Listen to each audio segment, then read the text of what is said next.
Vinayak Nagar road number 3లో భోగిని ఎంతో వైభవంగా చేసుకుంటాము.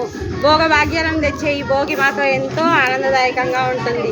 అందరం కాలనీవాసులు అందరం కలిసి మెలిసి ఫ్రెండ్స్ లాగా ఈ భోగిని ఎంతో ఆనందదాయకంగా జరుపుకుంటాము. ఎవ్రీ ఇయర్, ప్రతి సంవత్సరం. జై భోగి. జై శ్రీరామ్. జై శ్రీరామ్. గట్టిగా నాలు అందరూ ఒకసారి.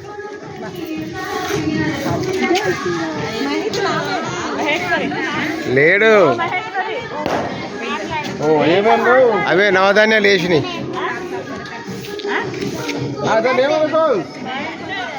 ఏ కాలుతుంది నన్ను.